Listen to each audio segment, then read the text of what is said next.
सीताराम। सीताराम जय सीताराम। सीताराम जय सीताराम। सीताराम जय सीताराम। सीताराम जय सीताराम। सीताराम जय सीताराम। सीताराम जय सीताराम। सीताराम जय सीताराम। अब मैं प्रसंगों को थोड़ा जल्दी लेता हूँ। हनुमान जी महाराज नगर में प्रवेश करते हैं, चारों तरफ खोजते हैं, मंदिर मंदिर प्रतिकर शोधा, देखे जहता अग्नित जोता, गयऊँ दसानन मंदिर माई, अति विचित्र कही जात सुनाई। यह अति विचित्र क्या है? तुलसीदास जी मर्यादा का पूरा पालन करते हैं। रावण अपने महल में सो रहा है। एक कैसे सो रहा है? एकदम विषयी की तरह। बहुत विस्तार से देखना हो तो वाल्मीकि रामायण में देखना चाहिए, पर वहां का वर्णन नहीं किया। अति विचित्र बोला नहीं जाता, मर्यादा गई, कुछ नहीं कहा। गयऊँ दसानन मंदिर माही, अति विचित्र कही जान जाई, सैन किए देखा कपितई, पर मंदिर में जानकी जी नहीं दिखे। और आगे बढ़े, पर भवन एक पुनि दीख सुहावा, हरि मंदिर तह भिन्न बनावा। एक भवन जो भगवान के मंदिर की तरह थोड़ा अलग ही सबसे दिखाई दे रहा है। रामायुध अंकित गृह शोभा वर्णि न जाय, नव तुलसी का वृंद तह देखि हर्ष कबीराय। रघुनाथ जी के आयुध अंकित हैं। हमें तो ऐसा लगता है घर के बाहर बढ़िया सुंदर भगवान नाम का, घर का नाम भी भगवान के नाम के अनुसार रख लेना चाहिए। रामायुध अंकित ग्रह, भगवान के आयुधों का चिन्ह जरूर रखना चाहिए। शोभा वर्ण नव तुलसी का वृंद तह, तुलसी जी का वृंद है, देखिए हर्ष कबीराय। हनुमान जी जरूर समझ गए, जरूर कोई ना कोई अच्छा है। आप मन में विचार कर रहे हैं, लंका में तो निशाचरों का निवास है और यहाँ सज्जन पुरुष कौन है? पर सवेरा हुआ, राम नाम सुमिरन किया, समझ गए कोई ना कोई साधु पुरुष है और बाहर आए। साधु ते हो इन कारज हानि, साधु पुरुष से कभी किसी प्रकार से हानि नहीं हो सकती है। अब हनुमान जी ने आवाज लगाई, सोचा जो कोई दूसरा होगा तो बता देगा, पर साधु पुरुष है तो साधु पुरुष से हानि नहीं हो सकती किसी भी प्रकार से। तो ऐसा सोच करके हनुमान जी ने राम राम किया। विभीषण जी आए, मिलना हुआ। तब हनुमंत कही सब राम कथा निज नाम, सुनत जुगल तन पुलक मन मगन सुमेर गुणग्राम। हनुमान जी और विभीषण जी का संवाद हुआ। विभीषण जी ने अपनी दैन्यता का वर्णन किया। हनुमान जी ने कहा नहीं नहीं, रघुनाथ जी की कृपा बहुत उदार मना है, आप जैसे उस स्थिति में आ जाइए वो अपना लेंगे। और जानकी जी का पता दिया। हनुमान जी वहाँ पहुँच जाते पुष्प वाटिका में, और पुष्प वाटिका में रावण अपना बल दिखा रहा है जानकी जी को, जल्दी से जल्दी आप मेरे को स्वीकार कर लो, मेरी तरफ देख लो, नहीं तो देखना क्या हो जाएगा। जानकी जी चाहे कुछ भी हो जाए नहीं, और जानकी जी को डरा धमका करके दासियों को सौंप करके वहाँ सेवकियाँ हैं कई चले जाते। इधर हनुमान जी ने देखा अब कोई नहीं, त्रिजटा नाम राक्षसी एका, रामचरण रति निपुण विवेका। रघुनाथ जी के चरणों में प्रेम भी है, विवेक भी है, और उन्होंने देखा कि ये तो बात सही नहीं हो रही है, अब क्या करें, कैसे न कैसे मनाना चाहिए। तब फिर त्रिजटा ने सबको समझाया कि देखो इनसे वेर मत ले, कदाचित बात उल्टी बन गई तो ठीक नहीं रहेगी, इसलिए जैसा है वैसा ही चलने दो, आप लोग इनका विरोध न करो। ऐसा कह करके त्रिजटा ने समझाया। फिर अब हनुमान जी महाराज ऊपर वाटिका में बैठे हैं। अब सोचे क्या करें आगे, मैं क्या करूं। जब देखा कि अब तो कहीं कुछ नहीं है, तो राम जी के चरित्र को सुनाया। राम कहानी सुनो रे राम कहानी, राम कहानी सुनो रे राम कहानी। राम जी का चरित्र को सुनाया, मिथिला का प्रसंग, वनवास प्रसंग, सीता हरण का प्रसंग, अब जानकी जी ऐसे आतुर होकर के देख रही है, ये आवाज कहाँ से आ रही है, कौन है, इधर उधर सब देख रहे। तब मैं राम जी का दूत हूँ, राम जी ने मुझे भेजा है और हाथ में मेरे को मुद्रिका दी है और मुद्रिका छोड़ दी। जानकी जी ने जैसे ही वो मुद्रिका देखी, आहा, रघुनाथ जी की मुद्रिका, अपने प्रियतम की कोई भी वस्तु प्राप्त होती है ऐसा लगता है प्रियतम की प्राप्ति हो गई हो। ये रघुनाथ जी की मुद्रिका है और कैसी है, राम नाम अंकित अति सुंदर, राम जी के नाम से अंकित है, तो ये तो मेरे लिए सर्वस्व है।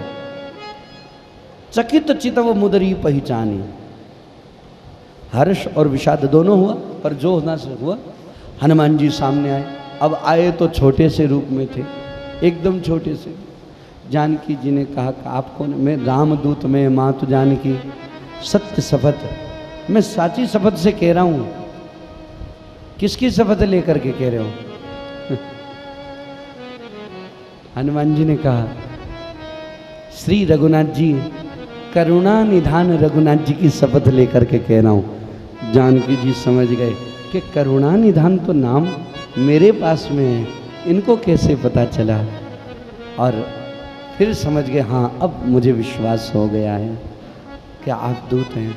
सारी बात हुई, चर्चा हुई, अपनी बात रखी। हनुमान जी ने कहा, नहीं नहीं माता, आपसे भी ज़्यादा रघुनाथ जी को विरह है, पर मुझे इसलिए भेजा है, बस मैं जाऊंगा और सेना लेकर के हम आएंगे और रावण को मारेंगे। तो बोले आपके जैसे कितने सेना? बोले बहुत सैनिक है। तो बोले आपके ही जैसे हैं क्या? बोले हाँ मेरे ही जैसे। अब तो बोले तो क्या रघुनाथ जी? अब हनुमान जी तो छोटे से ही थे। आजकल संसार वालों को भी जब तक वैभव नहीं दिखाओ तब तक उनको श्रद्धा ही नहीं होती।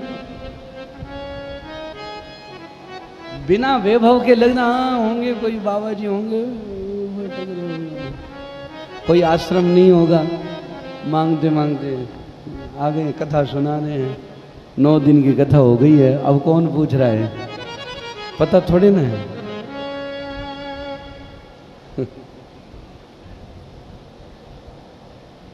पता ही नहीं है। अब वही वैभव होवे, बढ़िया गाड़ी से उतरे, 2-4 आगे, ओ महाराज आ रहे, महाराज महाराज महाराज, वो बहुत बड़े महाराज। ए कौन महाराज है, कौन महाराज है? अरे पूछो ही मत, हिमालय से कल ही उतर रहा है। ठेठ उबलती हुई नदी ने तट रे माथे बैठा, बस अपने ऊपर कृपा करने वास्ते ही आया है। भारी परचो है आनो। अब परचो कदी भारी होवे, परचो तो हाव हड़को होवे। बस क्या करे, ये कुछ हमें श्रद्धा को प्रथम रखना चाहिए, वैभव को नहीं। व्यक्ति और व्यक्तित्व को प्रथम प्राथमिकता देनी चाहिए। व्यक्ति का मान मर्यादा रखनी चाहिए।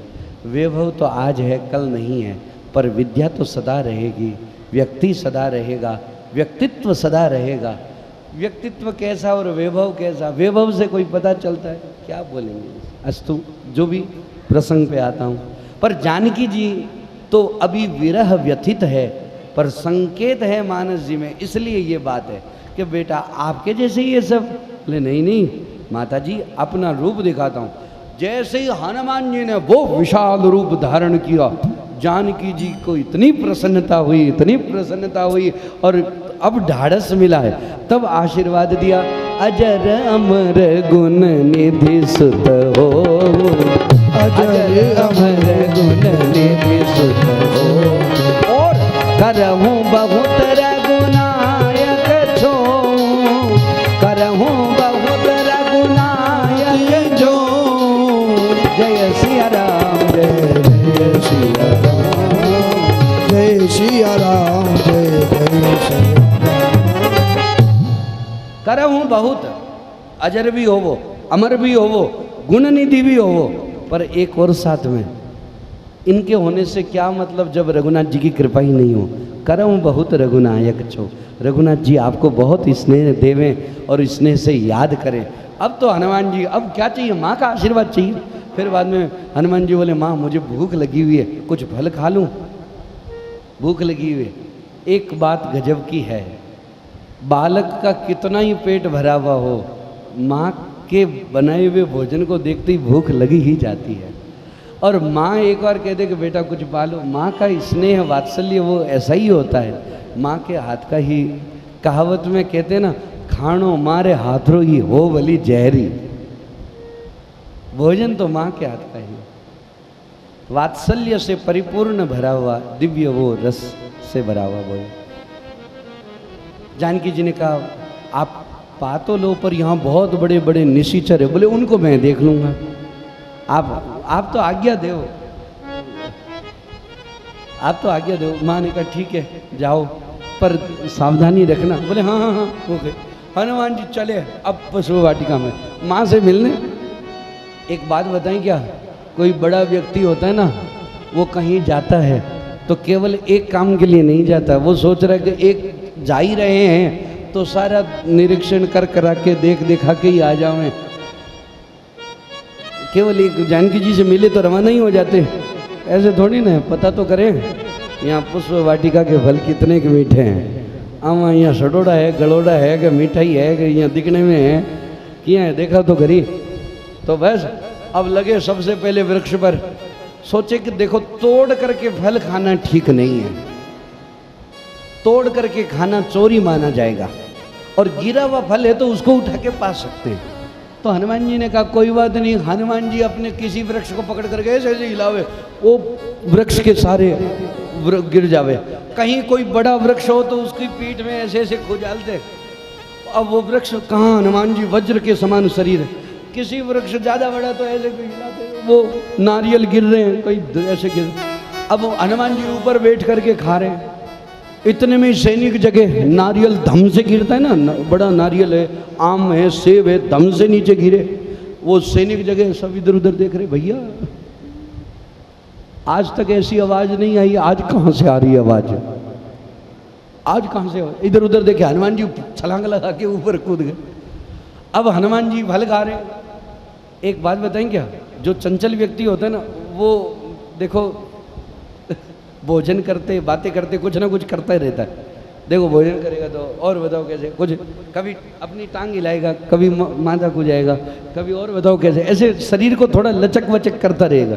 हनुमान जी चंचल तो हैं। अब हनुमान जी ऐसे झूल भी रहे, सेव पा रहे हैं, वाह बहुत मीठा है, आम भी बढ़िया बहुत मीठा है, सब पा रहे हैं। और देखो नारियल के पानी जो चीर करके बढ़िया रस भी पी रहे। अब वो सैनिक आए, हनुमान जी की पूंछ, वो हनुमान जी की पूंछ उसके ऐसे माथे पे थप्पड़ मार करके फिर ऊपर आ जावे। वो बोले इधर कोई तो है नहीं, मार कौन रहा है, भूत तो नहीं आ गए। अब ऐसे उधर उधर हो रहे। उसने अपने दूसरे सैनिकों को बुलाया, बोले कुछ तो है। वो हनुमान जी वो सेव खा करके वो पीछे रह जाता ना, उसे वो किसी के माथे पे फेंक देते, किसी को कुछ, ऐसे कपी लीला कर रहे हैं। अब सब ने मिलकर के देखा कि वो बंदर है, अब उनको मारने के लिए दौड़े। हनुमान जी के आओ आओ आओ, आ जाओ आ जाओ, सब आ जाओ। हनुमान जी आते और हनुमान जी बड़ा सारा वृक्ष लेकर के सबको ऐसे आगे करते, सब जोर लगाते, हनुमान जी जोर से जोर लगाते, धड़ाम से सब नीचे गिर जाते। अब हनुमान जी के हाथ में कौन सा अस्त्र और शस्त्र।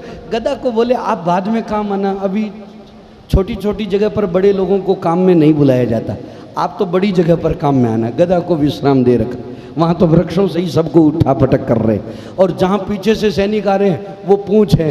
हनुमान जी कह रहे मेरे सामने आओ तो ज़्यादा ठीक है, ये तो आपको भी नहीं धारेगी। पूंछ पकड़ पकड़ करके ऐसे दूर दूर फेंक रही है। अब सब लोग बोले कि कपी से तो दो दो हाथ करना, पूंछ से कभी मत करना, ये पता ही नहीं चलता कि ये मार रही है कि क्या कर रही है। ऐसे कर करके चारों तरफ से बगीचे को उथल पुथल कर दिया। उसी समय अक्षय कुमार आया। अक्षय कुमार सैनिकों को लगा अब तो महाराज कुमार आ गए। हनुमान जी महाराज ने कहा अक्षय कुमार, उछल करके एक लात मारी वक्षस्थल पर, धड़ाम से ऐसा गिरा वापस उठने वाली स्थिति रही नहीं। समाचार दिया, ओ बानर बांको रे, ओ जी लंका नगरी में मच गयो हाको रे, बानर बांको रे, लंका नगरी में मच गयो हाको रे, बानर बांको रे, लंका नगरी में मच गयो हाको रे,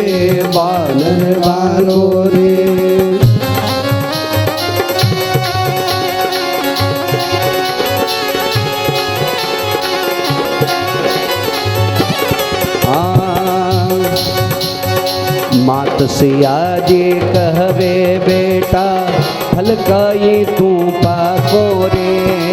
नाथ सिया जी कहवे बेटा फल काई तू पाको रे। इतने माही कूदिया हनुमत, इतने माही कूदिया मार फदा को रे वानर वाको रे। लंका नगरी में मच गयो हाको रे वानर वाको रे। लंका नगरी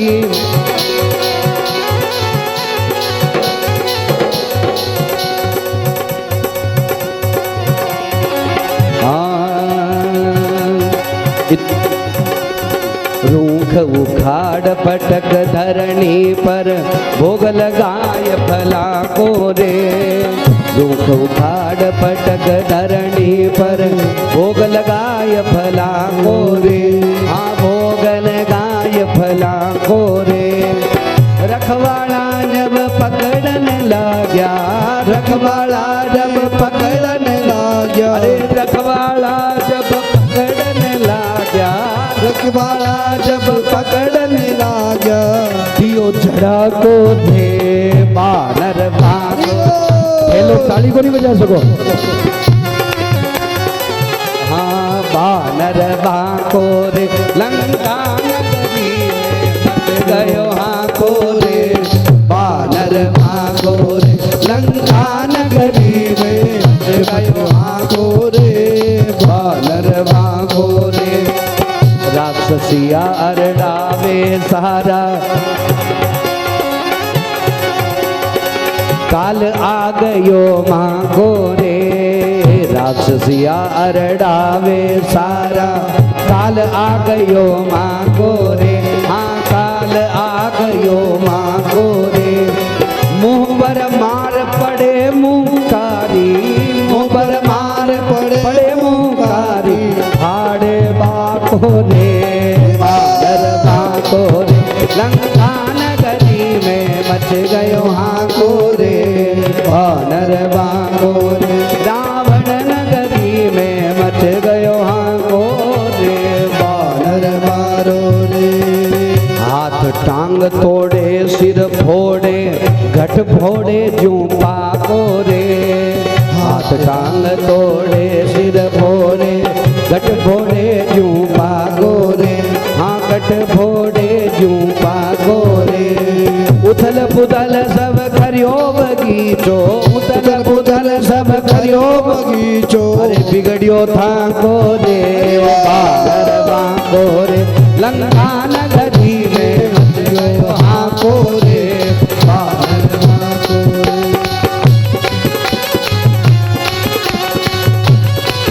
बोलिए हनुमान जी महाराज की।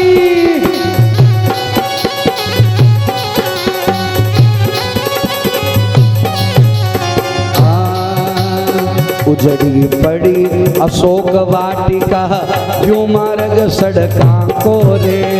उजड़ी पड़ी अशोक वाटिका जो मार्ग सड़का को रे।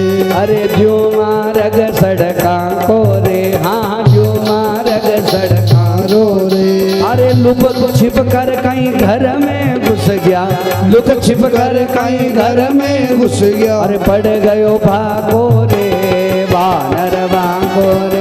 लंका नगरी में मच गयो हाको रे वानर वाको रे।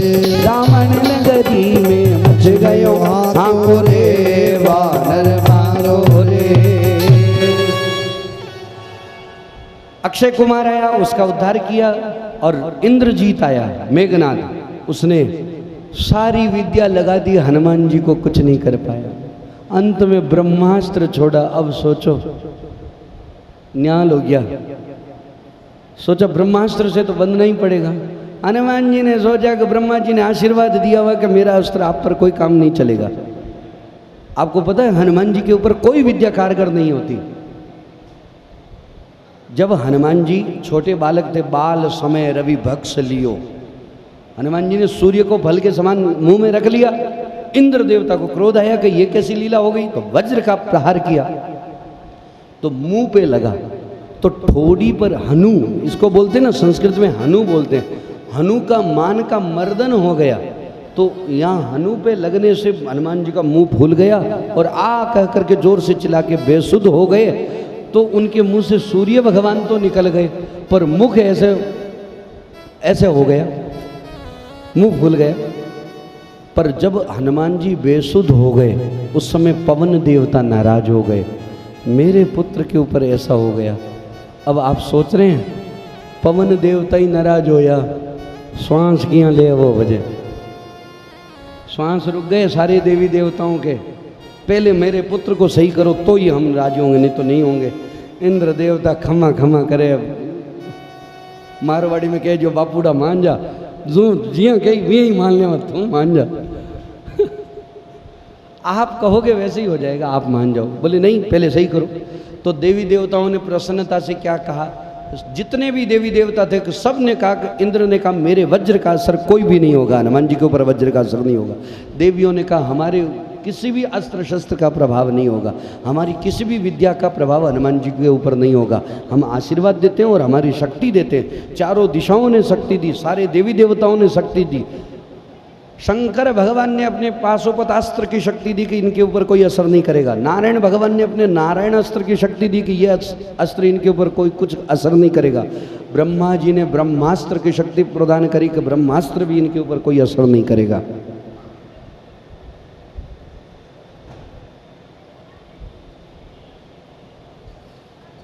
इतना आशीर्वाद दिया फिर भी पवन देवता राजी नहीं हुए। सारे देवी देवताओं का आशीर्वाद मिल गया। क्यों? अब पवन देवता है, बल है। उन्होंने कहा मैं कब नाराज हुआ, मेरे पुत्र के ऊपर बात आएगी और मैं नाराज नहीं हूं, ऐसे कैसे होगा। तब हनुमान जी को होश आया, हनुमान जी का इतना बल है, इतना बल है, इसलिए अतुलित बल धामम, अतुलित बल के धाम है।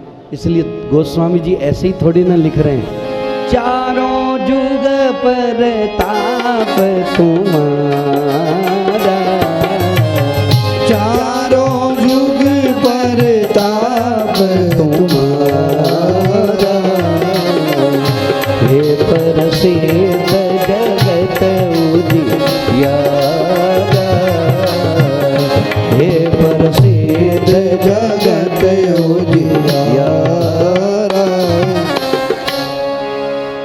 चारों युग प्रताप तुम्हारा, चारों युगों में आपका प्रताप है। और लोग कहते ना मैं तो हनुमान चालीसा रो घणो ही पाठ करा तो ही असर को नहीं होवे। हम क्या इधर उधर का खाना पीना तो छोड़ते नहीं, लहसुन प्याज छोड़ते नहीं, जो हनुमान जी को पवित्रता प्रिय लगती है पवित्रता से रहते नहीं। अब हनुमान चालीसा का पाठ करते तो कर ही लो। अरे कोई भी दवाई लेते तो उसके साथ में जो पथ्य है उसको भी तो रखना पड़ेगा, उसका नियम लेकर के आप फिर दवाई लीजिए, देखिए ऐसे कैसे असर नहीं करेगा, जरूर असर करता है। अस्तु ब्रह्मास्त्र छोड़ा, ब्रह्मास्त्र में हनुमान जी महाराज बन गए, रावण की सभा में गए, राम जी का कार्य करना था, क्या करे, दूत को दंड देना चाहिए। विभीषण जी ने कहा नीति विरोध न मारिए दूता, नीति से विरोध है, दूत को मारना नहीं चाहिए, उसको कुछ ना कुछ अंग भंग करूं, पठमो निश्चर, अंग से भंग कर दीजिए, कुछ कर दीजिए। इतने में ही हनुमान जी ने पूंछ को लेकर के माथे पे लगाया। रावण ने कहा हो इसका पूंछ के ऊपर ही मोह है, पूंछ काट दी जावे। हनुमान जी ने कहा हमसे बात करते तो कोई बात थी, पूंछ यहाँ सुनने वाली बात नहीं है, यहाँ केवल निर्णय होता है। हाँ, यहाँ अर्जी वर्जी दर्जी कुछ भी नहीं होता, यहाँ केवल न्याय का सीधा सिग्नेचर होता है। ठीक है, कोई बात नहीं, लगाओ। अब देखो तेल बोरी पट बांधी पुनी पावक देहु लगाए, तेल पट बांध करके आग लगा दीजिए। रावण के लंका वाले भी कम नहीं, उन्होंने तेल का रावण के दूतों ने घी से कपड़ों को सनसना करके लगाया। हनुमान जी ने कहा कोई बात नहीं, शक्ति की शक्ति कोई कम थोड़ी ना, पूंछ बढ़ती जा रही है। सोचे कि बढ़ गई है पूंछ, वो फिर घी से सन करके कपड़े बांध रहे। अब बांधते बांधते पूंछ बढ़ती जा रही है, पूंछ बढ़ती जा रही है। सारे घरों से घी समाप्त हो गया। कहा कि घी तो खत्म हो गया। तो रावण ने कहा, मूर्खों, घी से कहा किसने था? तेल से कहा था। बोले हमने सोचा आप अपने यहाँ पे कोई घी की कमी है क्या, तो घी से कर दिया, तो कमी तो पड़ गई। बोले अब कोई बात नहीं, तेल से बांधा जाए। तेल से ले, तेल खत्म। अब रुई से भी खत्म। अब जितने कपड़े थे वो भी लपेट दिए थे, पूंछ बढ़ती जा रही है। अब बोले क्या पावक देव लगा, आग लगाओ। आग लगा दी। हनुमान जी ने कहा कि आग तो लग गई, आग लग गई, अब उछले।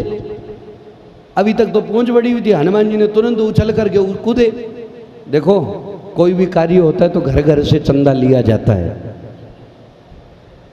घर घर से चंदा लिया जाता है, सब मिल करके काम करते। अब ये लोग घर घर से तेल कपड़े आदि आए हुए थे। हनुमान जी ने कहा सभी के घर से चंदा आया हुआ है, सबको प्रसाद मिलनी चाहिए। अब अपने अपने महल से उछल उछल करके कूदने लगे, सबको प्रसाद दे रहे। विभीषण जी को प्रसाद नहीं मिली, वहां से चंदा नहीं आया था, वहां से कोई सामान नहीं आया था। एक घर विभीषण जी का रहा। ओ देखो भाई रे, ओ हनुमान बली ने लंक जलाई रे। देखो भाई रे, हनुमान बली ने लंक जलाई रे। देखो भाई रे, आग जब धीरे होती है तब तक तो शांत होती है, थोड़ी और बढ़ती है तब तक तो शांत होती है, पर जब वो आग अपना स्वरूप ले लेती है, चल चल करके ओ साएं साएं करते हुए हवा चल रही है, धधकते हुए आग का पर्वत दिखाई दे रहा है। ऐसा चले मरुद 49 अग्नि के जितने भी प्रकार है सारे वहां आ गए।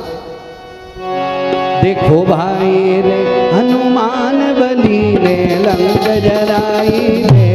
देखो भाई रे, हनुमान बली ने लंक जलाई रे। देखो भाई रे, अंग भंग कर दो वानर को, रावण जुगत बधाई रे।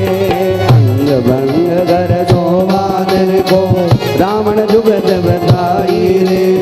कपड़ों तेल लपेट पूंछ पर, कपड़ों तेल लपेट पूंछ पर, आग लगाई रे। देखो भाई, हनुमान बली ने लंक जलाई रे। देखो भाई रे, घियरु तेल घट्यो लंका को, इतनी पूंछ बढ़ाई रे। घियरु तेल घट्यो लंका को, इतनी पूंछ बढ़ाई रे। हाँ इतनी पूंछ बढ़ाई रे। हाँ इतनी पूंछ बढ़ाई रे। लपट भयंकर उठी आग की, लपट भयंकर उठी आग की। धुआं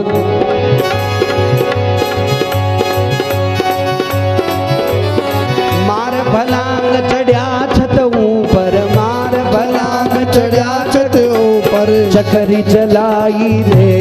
देखो भाई, हनुमान बली ने लंक जलाई रे।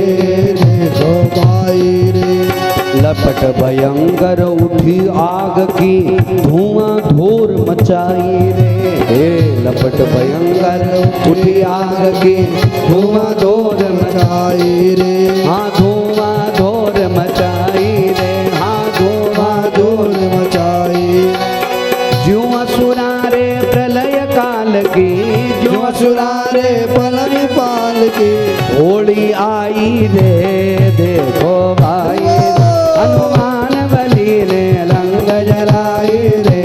देखो भाई, बजरंग बली ने लंक जलाई रे।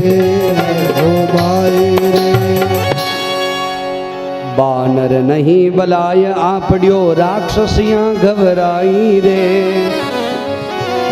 जड़बड़ती रोती चिल्लाती, दौड़ लगाई रे।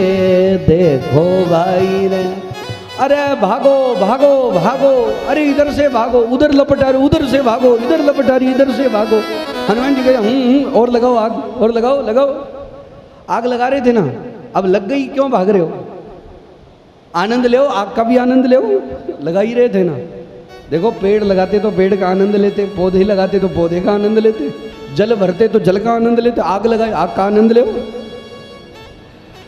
चारों तरफ लंका जल गई, अस्त्र शस्त्र जितने भी बल रखे हुए थे वो भी जल गए। हनुमान जी चारों तरफ हाहाकार मचा दी, सब कठिनता हो गई। अंत में समुद्र के किनारे जाकर के पूंछ बुझाई खोई श्रम, धरी लघु रूप बहोरी, जनक सुता के आगे ठाड़ भयं कर जोर।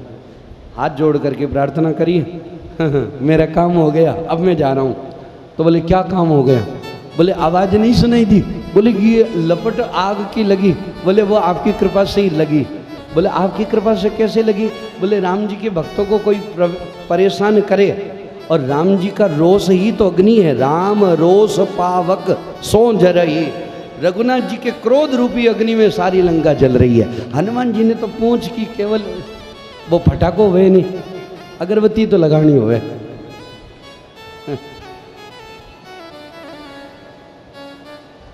हाथ जोड़ करके माँ को प्रणाम किया, आशीर्वाद लिया। माँ तो मोहि दीजे कछ चीना, जैसे रघुनायक मोहि दीना। किशोरी जी ने चूड़ामणि उतारी तब दयहूँ, हर्ष समेत पवन सुत लयहूँ। रघुनाथ जी ने हनुमान जी ने उस चूड़ामणि को सर पे लगाया और अपने आप को सौभाग्यशाली समझा।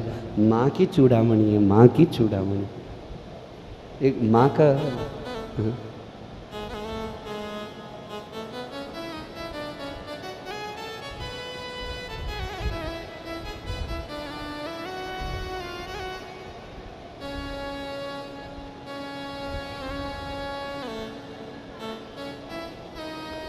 बहुत सारी बातें चिंतन में आती है। छोटे छोटे बालकों को डर लगता है ना, तो उनके गले में माँ के अस्त्र का कोई भी छोटा सा पल्लू बांध दिया जाए तो उनको डर नहीं लगता, किसी की नज़र नहीं लगती। ये बात हमने तो केवल सुनी थी, परम श्रद्धेय स्वामी जी महाराज के मुख से सुनी। महाराज जी बोले बाल्यपान में कभी कभार डर लगता, माँ अकेली घर पे छोड़ के चली जाती तो कई बार डर लगता, तो माँ के जो ओढ़ना होता था उसी को लेकर के साथ में सो जाते, तो लगता माँ का ओढ़ना, तो अब डर नहीं लगेगा। ये बात स्वामी जी महाराज ने खुद ने कही। और भागवत जी की कृपा से 2 वर्ष पहले मणिपुर में कथा करने का अवसर मिला, वनवासी क्षेत्र में मणिपुर में। तो वहाँ का जो भाई बहनों का विधि व्यवहार है, कुछ कुछ बातें इतनी अच्छी लगी, इतनी अच्छी, यहाँ कहीं देखने को नहीं मिलती। इतनी शुद्धता, इतनी शुद्धता, मानसिक, खान पान में तो शुद्धता नहीं है, पर मन की इतनी शुद्धता यहाँ पे भी देखने को नहीं मिलती जितनी वहाँ मिली। तो हमारी कथा में कुछ भाई लोग बहनें आई हुई थी, तो उनके गले में मादलिया था, ताबीज। तो हमने कहा यहाँ कौन से देवी देवताओं को मनाते हैं, हमने ऐसे ही पूछा।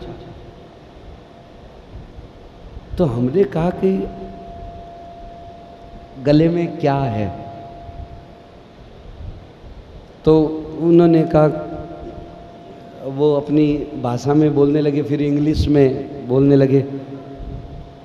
तो मैंने, अब वो बगल में जो हिंदी वाले थे वो भी मेरी भाषा ऐसे जैसे भी समझ रहे थे, पर मैं भी आप जैसे लोगों में, पढ़े लिखों में बैठता हूँ तो थोड़ा 1-2 शब्द तो आती है।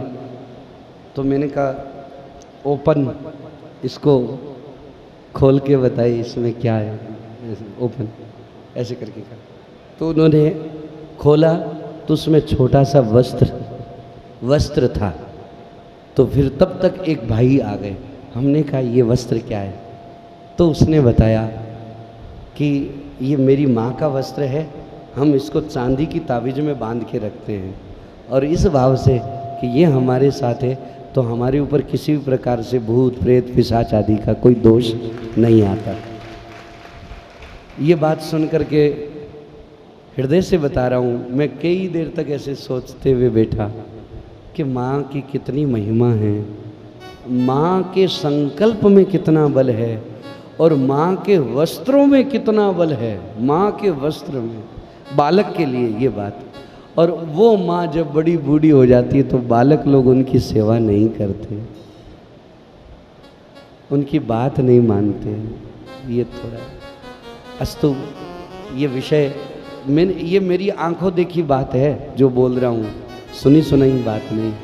अच्छा लगा सुन करके, और बहुत बढ़िया। धन्य हैं जिनके माता पिता हैं, और वो लोग और ज़्यादा धन्य हैं जो अपने माता पिता की खूब अच्छे से सेवा करते हैं। अस्तु, हनुमान जी महाराज जय जय सिया राम, जय जय सिया राम कह करके छलांग मार करके ऊपर आए, और इतनी जोर से जय सिया राम बोले, इतनी जोर से दहाड़ मार करके बोले, उस दहाड़ को सुन करके जो गर्भवती राक्षसियां थी उनके गर्भपात हो गए, गर्भ गिर गए।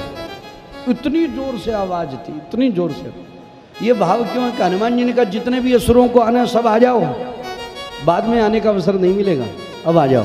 और छलांग मार करके इस तरफ आए, और अंगद जी जामन जी सब उदास बैठे थे। अब क्या होगा, देख कोई आ रहा है क्या उधर, फल फ्रूट खा रहे हैं, काम चला रहे हैं। इन लोगों के एकादशी का व्रत सदा ही निरंतर चल रहा है हनुमान जी के जाने के बाद। जैसे ही हनुमान जी की आवाज़ सुनी, अब तो सब राजी हो गए, अब तो सत्ता हाथ में है, अब चाहे कुछ भी करो। अब सब तब मधुवन भीतर सब आए, अंगद सम्मद मधुमद खाए। जो राज वाटिका थी, किष्किंधा में जो राज वाटिका थी उसमें हर कोई प्रवेश नहीं कर सकता था, अंदर प्रवेश करे। रखवारों ने कहा क्या रे ये राजवाटिका है? अंगद जी ने कहा राजवाटिका हटाओ यहाँ से, हाँ अभी राजवाटिका है। ये तो भय सब तबहीन, सब आयुहीन हो गए। विभीषण जी को राम जी ने तो इतना जल्दी अपना लिया, तुरंत सबने शंका करी, हनुमान जी के अलावा सबने शंका करी, नहीं कोई बात नहीं। और आकर के अपनाया क्या, अपनाते ही कह दिया कि लंकाधिपति तो आप ही हो, आप ही लंकेश हो, अधिपति हो आप, राजा हो। खारे समुद्र से ला करके बढ़िया अभिषेक करवाया और राज तिलक कर दिया, पुष्पों की वर्षा हो गई, क्या कहना। सारे वानरों ने दुंदुभी बजा दी, आनंद हो गया। राम जी की ऐसी उदारता, शंकर भगवान कथा कह रहे मगन हो रहे हैं। लो पार्वती जी सुनो, अभी लंका का जो पहले वाला राजा है उसका रिटायरमेंट वाला पत्र आया ही नहीं है, उससे पहले इनको पदवी दे दी है। किसी ने रघुनाथ जी से पूछा कि रावण की लंका तो आपने विभीषण जी को दे दी, और जे रावण आपके शरणागत हो जाएगा तो उसको क्या दोगे? लंका तो विभीषण जी को दे दी है, और वो यदि शरणागत आपके हो जावे, आपके चरणों में आकर के गिर जावे, और वो कहे कि लंका आपने दे दी, मेरे को भी कुछ राज्य दो, तो आप क्या दोगे? तो रघुनाथ जी ने कहा मेरे शरण में तो आवे। अरे लंका का राज्य यदि विभीषण जी को दे दिया है और रावण शरण में आ जावे तो अयोध्या का साम्राज्य मैं उसको दे दूंगा, आवे तो सही, अयोध्या का साम्राज्य मेरे हाथ में है, मैं उसको दे दूंगा। कितने उदार है, ऐसों को उदार जग माए। श्री रघुनाथ जी का स्वभाव का वर्णन श्री शंकर भगवान पार्वती जी से कर रहे हैं। अब यहाँ से आगे बढ़ते हैं, समुद्र के तट पर आकर के बैठते हैं, हाथ जोड़ करके मनाते हैं कि मान जाओ। समुद्र माने, हाथ में धनुष बाण लिया, तुरंत प्रकट होकर के आ गए। लखनलाल जी ने कहा हम तो पहले से ही कह रहे थे कि ये आप वाली भाषा नहीं समझेंगे, इनको बाण वाली भाषा समझ में आएंगे। तब समुद्र ने कहा नाथ नल नील जो दो भाई है ना, लड़काई ऋषि आशीष पाई। बचपन में संतों के यहाँ जाते थे तो छोटे छोटे जो शालिग्राम जी होते ना वो लेकर के आते और नदी में ऐसे फेंकते, तो वो डुबुक डुबुक बोलते, तो वो बच्चों को अच्छा लगता है, वो शालिग्राम जी से फेंक देते। संत लोग बेचारे अब नदी में जाके खोजे, कुछ मिले कुछ नहीं मिले, तो संतों ने आज श्राप दे दिया, बोले इन दोनों के हाथ से कोई भी शिला पानी में गिरेगी तो वो डूबेगी नहीं, तैरती रहेगी, ऐसा आशीर्वाद दे दिया। बोले वो तब तक तो श्राप था, अब वो आशीर्वाद के रूप में काम आएगा। राम जी ने नल और नील को बुलाया, अरे आप में ऐसी योग्यता और आपने अभी तक बताई नहीं। नल और नील दोनों भाइयों ने, राम शंकर भगवान की स्थापना कर लेनी चाहिए, यहाँ करऊँ शंभुथापना, पुण्य भूमि है। शंकर भगवान को लेकर के आते हैं हनुमान जी महाराज, लिंग थाप विधिवत करी पूजा, शिव समान मोहि प्रिय न दूजा। शंकर भगवान के समान मेरा कोई भी प्रिय नहीं है। और बहुत आनंद से शंकर भगवान आनंद मना रहे हैं। वाह, रघुनाथ जी कितने सुंदर है। और उन ईश्वर का नाम क्या रखा? रामेश्वर। जो राम के ईश्वर हैं वो रामेश्वर है। महादेव जी ने कहा पार्वती जी, राम जी ने रामेश्वर तो कहा, पर रामेश्वर राम जो राम जी के ईश्वर है वो रामेश्वर नहीं, राम जिनके ईश्वर हैं वो रामेश्वर। अब इस प्रकार पार्वती जी के आप तो सुनाओ, मुझे तो दोनों तरफ से ही आनंद आ रहा है, चाहे आपकी कथा हो चाहे उनकी कथा हो, हमें तो आनंद ही आ रहा है। अब बहुत अच्छे से शंकर भगवान की स्थापना हुई। मैं क्या वर्णन करूं शंकर भगवान का, आप सब चरित्र जानते हैं। बस हाथ जोड़ करके शंकर महिमा लिखी है। जो गंगा जल आन चढ़ाई सो सायुज्य मुक्ति नर पाई, ऐसा दिव्य वो स्थान है। इसलिए रामेश्वरम कभी दर्शन करने जावें तो वहाँ जरूर राम जी के नाम का स्मरण करें, रामचरितमानस का पाठ करें, जरूर बहुत लाभ होता है। बहुत दिव्य दर्शन, बहुत दिव्य दर्शन। आगे रघुनाथ जी शंकर भगवान का स्मरण करके राम सेतु पर चढ़ते हैं। पूरी सेना दल बल करके साथ में हर हर महादेव जय जय सिया राम पुकारते हुए, जय जय सिया राम, जय सिया राम, जय सिया राम कहते हुए आगे बढ़ रहे हैं। अब जो समुद्र के जीव हैं वो 100 योजन के जीव, एक एक ऐसे ही बड़े बड़े जीव, उसको भी खा जावे ऐसे जीव दर्शन दे रहे हैं रघुनाथ जी को और राम जी का दर्शन कर रहे हैं। और इस पार पहुंचते हैं। मंदोदरी रावण को बार बार समझाती हैं, अब तो समझ जाओ, अब तो समझ जाओ। और वहाँ विराजमान है रावण के दूत, यदि मिल जाते हैं तो वानर उनको बार बार पिटाई करते हैं, राम जी की दुहाई दे करके जैसे तैसे छोड़ते हैं। कुछ दिन व्यतीत हुए। अब कहा कि एक और सैनिक को भेजा जाए, तो किसको भेजे? कि पहले तो हनुमान जी को भेज दिया, वापस हनुमान जी को भेजेंगे तो उनको लगेगा इनके पास में ये एक ही है क्या, तो अंगद जी को भेजा। अंगद, क्या बात है, धीर वीर बलपुंज, अंगद जी को भेजा। अंगद जी कम नहीं है, ठीक है समुद्र पार नहीं कर सकते, पर अंगद जी में बलवत्ता में अंगद जी भी कम नहीं। अंगद जी जा रहे हैं एकदम। रावण की सभा किस तरफ है? तो रावण के जो बेटे थे, वो कई लोग होते ना अपने आप को ज़्यादा ही होशियार समझते हैं, वो बोले कौन हो, ऐसे तू तुकारा करके बात करने लगे। अंगद जी ने एक घुमा करके मुष्टि का प्रहार किया, ऐसा पछाड़ खा करके गिरा, उठा ही नहीं। सारे सैनिकों ने कहा इधर है राजभवन, इधर इधर इधर पधारे, इधर इधर। अंगद जी ने कहा क्या समझ रखा यहाँ, सब सब मार्ग दिखा, सब करी जो हारी जो है, सब सब जाइए जाइए जाइए, सब कांपने लगे। आगे गए, रावण की सभा में देखा तो बैठने के लिए कहा ही नहीं। हमारे घर में कोई आवे और उसको बैठने के लिए न कहा जाए और वो वैसे ही चला जाए, हमारे घर का सारा पुण्य ले जाता है वो। इसलिए कोई भी अतिथि आवे तो जलपान आदि का जरूर पूछना चाहिए अपनी तरफ से। उसके बाद में उनकी जो स्वभाव और लीला है उसके अनुसार जो बात है वो, पर अपनी तरफ से ये मर्यादा है। बैठने के लिए नहीं कहा। अंगद जी ने अपनी पूंछ बना करके उनके बराबर सिंहासन पर बैठ गए। अरे एक और संकेत है, अंगद जी जैसे ही सभा में प्रवेश किए, अंगद जी के तेज को देख करके सारे सैनिक खड़े हो गए। सारे सैनिक खड़े हो गए तो रावण को बड़ा वो बुरा लगा कि हमारी सभा में और हमारे सामने कोई तो जो आ रही है वीर वास्ते खड़ा हो रही है, आप कोई बात है? अच्छा एक और बात बताएं, दूसरे की उन्नति देख करके लोगों को जितना बुरा लगता है ना, उतना बुरा तो खुद के अपमान में भी नहीं लगता। दूसरे की उन्नति आजकल तो रुपयाड़ा हो रही है, बहुत ज़्यादा रुपयाड़ा है। आम लोगों ने घने घना ही रुपया है। आजकल मारवाड़ में कह जो आजकल है रुपया में फटे है। हाँ, आजकल रुपया बहुत ज़्यादा हो गया। तो अब दूसरे की उन्नति से व्यक्ति परेशान है। अरे प्रसन्नता होनी चाहिए, वाह कोई तो उन्नत कर रहा है, हम नहीं कर पा रहे, वो तो किया है, अपना प्रसन्नता देनी चाहिए उनको।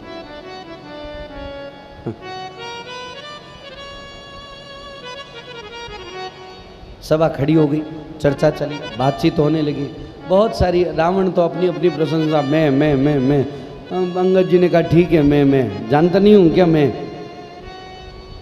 बहुत देर तक बोलने लगे। बोले कौन सा रावण? कैलाश पर्वत पर उठाया वो, उठाया वो, उठाया वो। आप वही रावण हो? भारतीय परंपरा में नारी जाति का कितना सम्मान होता है, और उस अबला स्त्री का अपमान करके उसको चुरा करके लेके आया, अपहरण करके। वही रावण हो ना आप?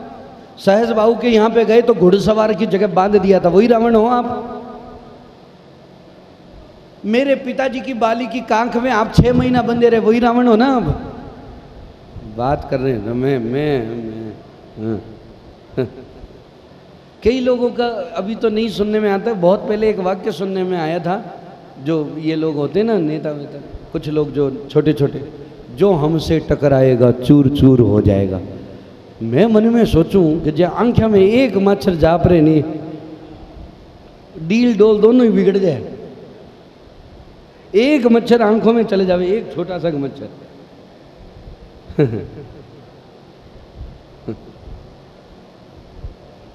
डील और डोल दोनों बिगड़ जाए। और ये करे जो हमसे टकराएगा चूर चूर। अभिमान का क्या, कुछ भी नहीं बचता, कुछ भी बचता नहीं। अंत में बहुत जब रघुनाथ जी की भी निंदा करी, तब अंगद जी ने कहा ये हरिहर निंदा सुनई जे काना तनई पाप गोगात समान। आप किस रघुनाथ जी की, आप उनकी बराबरी तक नहीं कर सकते। आपके यहाँ का एक सेवक आया, वो आप सबको नाच नचा करके गया। आज मैं वही सेवक हूँ। और अंगद जी ने एक बलवंतता दिखाई। मैं अपने बल को ज़्यादा बोल रहे हो ना, मैं अपने पैर को पृथ्वी पर स्थापित करता हूँ, और इस पैर को कोई उठा करके बतावे तो मैं रघुनाथ जी समेत, जानकी समेत सब कुछ हार करके रघुनाथ जी चले जाएंगे। ये रघुनाथ जी की दुहाई दे करके जो अंगद जी ने पैर को रोपा, रावण ने कहा बस इतनी सी बात, अभी हम जावे। अरे इतनी सी बात तो लो रो, इतनी सी बात जाओ। आप सोचो, ऐसे ऐसे बलवान सूरवीर रावण के पुत्र थे जो पूरे संसार को नष्ट कर देवे, इंद्र को भी हरा देवे। सब उछल उछल करके कूद कूद करके आने लगे। वो पहला मैं यहाँ कोई लड्डू बट रहे जो पहले मैं, बेइज्जती हो रही है खुद की। पैर जैसे कोई पृथ्वी माता ने पैर को पकड़ रखा हो, ये हनुमान श्री रघुनाथ जी के सेवक का पैर है। ये कभी भी टलना नहीं चाहिए, हटना नहीं चाहिए, हिलना नहीं चाहिए, पकड़ करके रख लिया। मेघनाथ भी आ गया, ललाट का पसीना गले तक आ गया, पर पैर की छोटी सी का अंगुली हिल नहीं पाई। कुछ भी नहीं। अब रावण उठा, सारे बैठे, रावण उठा। अंगद जी भी, अंगद जी नीति पूरी जानते हैं। अंगद जी ने क्या किया, जैसे ही रावण पैर पकड़ने लगा, अंगद जी ने पैर हटा लिया। बोले ई पैर में की गोल रखो, उन पैरों को पकड़ो। चरण कमल बंदो हरि राय, चरण कमल बंदो हरि राय, जाके कृपा पंगु गिरि लंके, जाके कृपा पंगु गिरि लंके, अंधरे को सब कछु दरसाए, चरण कमल बंदो हरि राय, चरण कमल बंदो। इन पैरों में कुछ नहीं धरा है, रघुनाथ जी के पैरों को पकड़ो, उसी से ही सब कुछ होना है। अब तो रावण को बहुत बुरा लगा, बहुत सारी बातें हुई। उनके रावण के जो मुकुट थे उठा करके राम जी की तरफ फेंके। रघुनाथ जी ने देखे ये इतने बड़े मुकुट सैनिकों ने ला करके दिखाए। विभीषण जी ने कहा ये तो मुकुट रावण के हैं। फिर वहाँ से वापस आ जाते। अब तो रावण को बहुत क्रोध आया, युद्ध करना ही चाहिए। इधर युद्ध की तैयारियां होने लगी। मंदोदरी ने फिर समझाया, पर खूब युद्ध हुआ, युद्ध प्रारंभ हुआ। इधर मेघनाद रावण, इत रावण उत राम ही दोहाई दे रहे हैं, युद्ध हो रहा है। ऐसा युद्ध की भयंकर आवाज हुई, ऐसी युद्ध की आवाज को सुनकर के देवता लोग भी चकित हो गए। हे भगवान, ऐसी आवाज, कैसी आवाज है। अनेक प्रकार से युद्ध हुआ। जो जो असुर मारे जाते हैं उनका नाम विभीषण जी लेते हैं, रघुनाथ जी उनको सदगति प्रदान करते हैं। करते करते अनेक लीला है।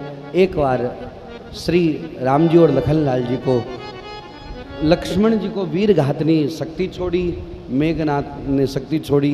हनुमान जी ने पूरा प्रयास किया रोकने का, नहीं रोक पाए, शक्ति लगी और उसके बाद में वैद्य सुसेन वैद्य को बुलाए, संजीवनी बूटी लेके आए, भरत जी का संवाद वो सब कहा। प्रभात होने से पहले पहले ही मृत संजीवनी बूटी है वो दी गई। 3 बूटी होती है उसमें और बहुत विस्तार से ग्रंथों में वर्णन है। अब वो कई बार कुछ बचपन में कथाएं सुनी है, कुछ कुछ भूल जाते हैं तो गलत न हो जावे इसलिए बोल नहीं रहा हूँ। इसमें औषधि कैसे लेना चाहिए उसका वर्णन आया है कि किसी भी वृक्ष को औषधि के रूप में लेना हो, हम जाकर के लेके आएंगे वो कोई काम की नहीं है। पहले उसको निमंत्रण दिया जाए, फिर उससे प्रार्थना किया जाए और फिर कहा जाए कि हम आपको इतने बजे लेने के लिए आएंगे, फिर उतने बजे लेने के लिए जाया जाए और फिर उस वृक्ष को लिया जाए, वो औषधि में काम करता है। ऐसे तोड़ तोड़ा करके की कोनी हाथ में आवे, प्रकृति का उल्टा अपराध और लगता है। अब ठीक है, नीम का काढ़ा सब लोग पीते जरूर हैं, पीना भी चाहिए, पर प्रकृति से कुछ भी ले। आपके पास में गले में कोई माला पहनी हुई अच्छी लगी और हमारे मन में आई तोड़ करके ले ली, मानचो की लगी ले ली, आपको तो प्रसन्नता ही होगी। ऐसे कैसे? हम प्रकृति के नियम को कैसे भूल जाते हैं? हमारे से भी देखो, अनजान में तो चूक सबसे हो सकती है, अनजान में चूक तो किसी से भी हो सकती है, पर जान करके चूक तो चूक ही है। पर सुसेन वैद्य जी ने औषधि दी, सही हुए। फिर लखनलाल जी ने उद्धार किया मेघनाद का। एक और बात, सर्प से भी नागपाश से दोनों भाइयों को बांध दिया था और उसी समय गरुड़ जी आए, नागपाश से बंधन से विमुक्त किया, उनको मोह भी हुआ है। मेघनाद, अतिकंपन सब मर गए। एक और प्रसंग कह करके आगे बढ़ता हूं। रावण युद्ध कर रहे हैं, पर रावण ने अपनी सभा में कहा था कि जामवंत मंत्री अति बूढ़ा सो की होई अब समरा रूढ़ा। जामवंत मंत्री है, शिल्पी कर्म जान ही नल नीला, ये थोड़ा ये दीवार बना दे, ये बना दे, बस इतना ही काम जानते हैं। एक हनुमान जी ही हैं जो थोड़े ठीक ठाक है, बातें तो कहीं कुछ नहीं है। जामवान जी को बहुत बुरा लगा कि रावण ने मेरे को बूढ़ा कह दिया। क्यों? उसने मेरा देखा मेरे से युद्ध किया है क्या जो मेरे को बूढ़ा कह दिया? ऐसे कैसे बूढ़ा कह दिया? एक बात है, कई लोग बड़ी आयु के होते हैं और उनमें हाथों में बल होते हैं, उनको कोई कह दे ना बूढ़े आदमी, बहुत बुरा लगता है उनको। हाँ, एक संत थे वो वर्णन कर रहे थे, एक बस में एक व्यक्ति बैठा बूढ़ा था, तो एक जवान लड़का आया, उसने कहा ओ बूढ़े व्यक्ति उधर खिसको। तो उसने कहा ऐसे कैसे बूढ़ा कह दिया? तो बोले फिर बूढ़ा नहीं कहे तो क्या कहें? तो बोले भूतपूर्व नौजवान उधर खिसको, भूतपूर्व नौजवान उधर खिसको। तो बोले भूतपूर्व नौजवान? बोले आज इतने भूतपूर्व मंत्री है, भूतपूर्व ये सब है, तो हम भूतपूर्व नहीं हो सकते। अब बूढ़ा कहना भी बहुत बुरा लगा। अब युद्ध चल रहा है, रावण ने राम जी के ऊपर शक्ति छोड़ी, क्षमा चाहता हूं, विभीषण जी के ऊपर शक्ति छोड़ी। राम जी ने कहा इस शक्ति को विभीषण जी सहन नहीं कर पाएंगे। तो राम जी ने जैसे ही शक्ति आने लगी तो विभीषण जी को किनारे करके स्वयं अपने वक्षस्थल पर वो शक्ति ले ली। अब शक्ति तो शक्ति थी, रघुनाथ जी विचलित हो गए। विभीषण जी ने संभाला, जामवान जी ने संभाला। विभीषण जी को इतना क्रोध आया कि गदा लेकर के गए और रावण से युद्ध करने के लिए गदा लेकर के गए। अब युद्ध कर रहे हैं। अब वो अकेला रावण धार ही नहीं रहा है, नल और नील पहुंच गए, तीनों पहुंच गए, फिर भी अकेला रावण सबसे युद्ध कर रहा है। अंगद जी भी पहुंच गए, फिर भी रावण अकेला धार ही नहीं रहा है। जामवान जी को आया क्रोध। जामवान जी ने राम जी को बैठाया, अभी जाकर गया। जामवान जी दौड़ करके एक पछाड़ मारी, रावण धराशायी हो गया, धराम से नीचे गिर गया। तुलसीदास जी महाराज सुंदरकांड में कह रहे हैं, द्विविध मयंद नील नल अंगद गद विकटासी, दधिमुख के हरि निसट सट जामवंत बल राशि। बल के राशि हैं जामवान जी महाराज, ऐसे वैसे नहीं है। हाँ, ये तो रघुनाथ जी के पास में इसलिए खड़े हैं कि जब किसी से भी बारी नहीं आएगी तो फिर तो हम ही हैं। और आपको पता है राम जी को जब नागपास में बांध दिया था तो जामवान जी को बहुत क्रोध आया था इंद्र मेघनाथ के ऊपर, ये है क्या बलवान, पर राम जी को छोड़ना नहीं चाहते क्योंकि रणनीति सारी जामवान जी बता रहे हैं। जामवान जी बहुत रणनीतिज्ञ हैं। देखो युद्ध नीति अलग है, रणनीति अलग है। युद्ध नीति तो जहां महल में है वहां सिखाई जाती है, पर रण में दाव पेच वो तो रण में काम आएंगे ना, इशारे समझने वो तो रणनीति। रणनीति में जामवान जी बहुत कुशल हैं, इसलिए जामवान जी चारों तरफ देखते रहते हैं, अब कहाँ क्या क्या, कब कहाँ कैसे क्या करना है, अब कौन सी सेना आनी चाहिए, अब किस प्रकार से कैसे युद्ध का प्रहार करना चाहिए, अब रावण को क्या जवाब देना चाहिए, अब सेना को किस तरीके से युद्ध करना चाहिए, ये जामवान जी अकेले खड़े होकर के संभालते हैं, इसलिए ये युद्ध में नहीं है। पर इंद्रजीत कितना भी मायावी हो, एक पैर का प्रहार किया जामवान जी ने, ऐसा उछल करके गिरा, वापस जामवान जी के सामने नहीं आया। इतना जामवान जी में बहुत बल है, बहुत बलवान है जामवान जी महाराज। पर हनुमान जी और ये सब बलवान है, राम जी के परम सेवक है, भक्त है। रावण पछाड़ खा करके गिर गया, याद आ गया, ओ ये बूढ़ा भी इतना जोर से वार करता है, तिल मिला गया, दिन में ही तारे दिखा दिए ऐसा। अच्छा ये बात एक और है, दिन में ही तारे दिखने लग जाते, ऐसा होता है क्या? होता है। वो कई बार नहीं बताऊंगा। बोलिए भक्तवत्सल भगवान की जय।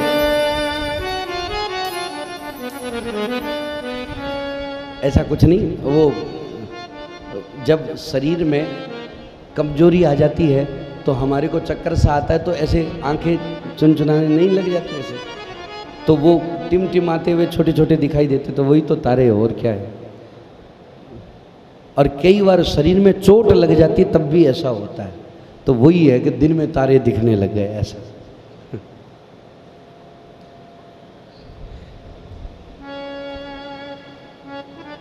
मेघनाथ का उद्धार हुआ, रावण युद्ध हुआ, रघुनाथ जी रावण रथी विरथ रघुवीरा।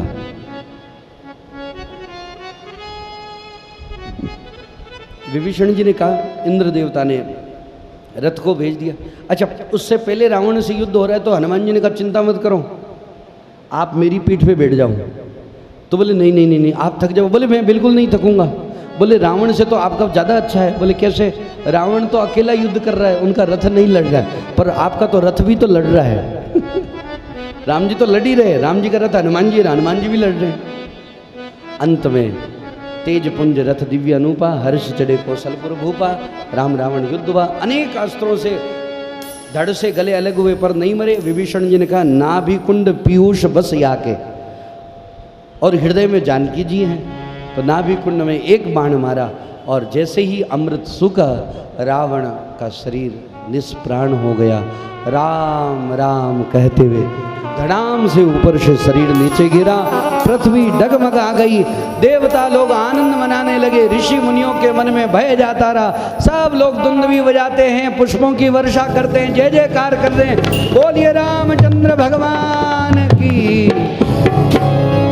रामचंद्र भगवान की, श्री दशरथ राज दुलारे की, श्री कौशल्या नंदन की, श्री लखनलाल जी की, श्री हनुमान जी महाराज की जय। सब जय जयकार करते हैं, देवता लोग दुंदुभियां बजाते हैं, सहनाइयां बज रही है। इधर मंदोदरी जी को बहुत विरह हुआ, विभीषण जी को विरह हुआ। अंत्येष्टि के बाद में सारा काम हुआ। विभीषण जी को लखनलाल जी ने राज्य पद पर सुशोभित किया, राज तिलक किया। विभीषण जी ने कहा आप धन कोष वगैरह देख लीजिए। बोले नहीं नहीं अब नहीं। और दूत भेजे जानकी जी के पास में, जानकी जी को लेकर के आते हैं और लक्ष्मण जी यति स्वरूप है, अग्नि का प्रज्वलन करते हैं। लखनलाल जी को बहुत दुख होता है, ये भ्राताश्री आप ठीक नहीं कर रहे हैं, आपको भाभी के ऊपर शंका है जो आप अग्नि परीक्षा ले रहे हैं। बहुत क्रोध करने लग जाते हैं, पर इसी क्रोध के कारण लखनलाल जी ने तो कहा कि राम जी इस अवतार में आप छोटे भाई बना, अगले अवतार में मैं बड़ा भाई बनूंगा। तो बोले क्यों? बोले मैं आपको आज्ञा दे सकूं इसलिए। राम जी ने कहा ठीक है बन जाना, बड़ा भाई बन जाना और क्या। तो शेष अवतार बलराम जी बड़े भाई बने। पर राम जी ने कहा एक बात है, बोले जो काम मेरे को करना होगा वो तो मैं कर ही लूंगा।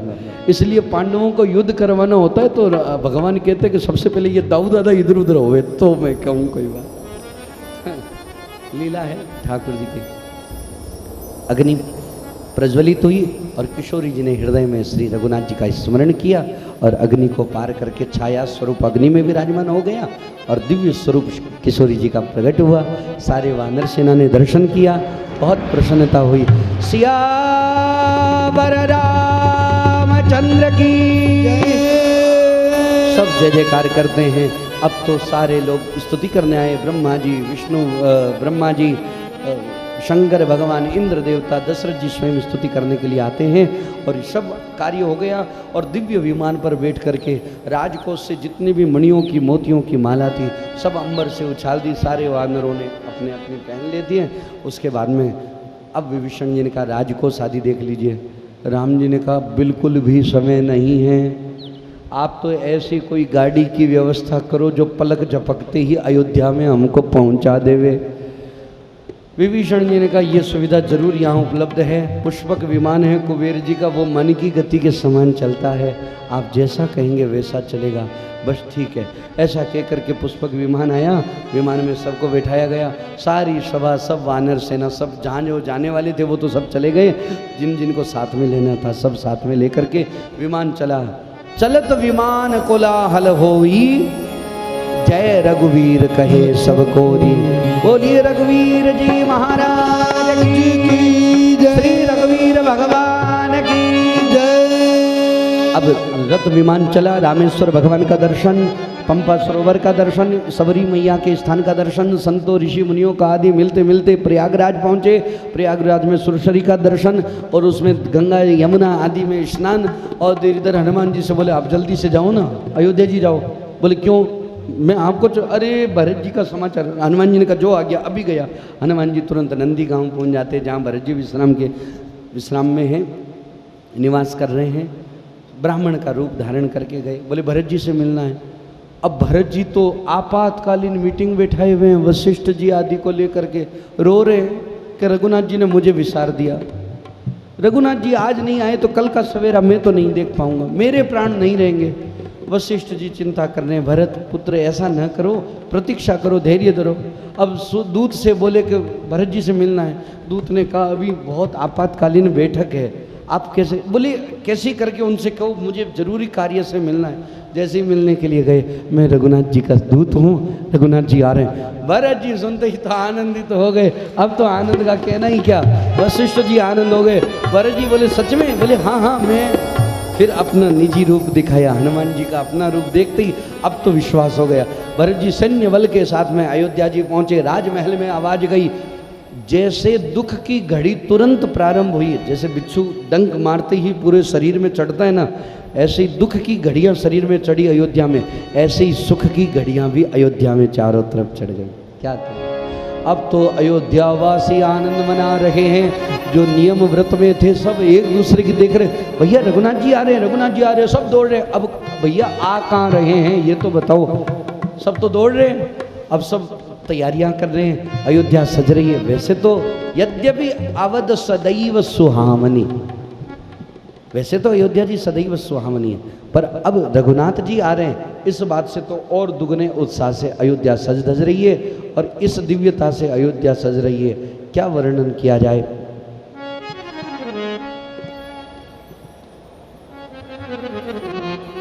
श्री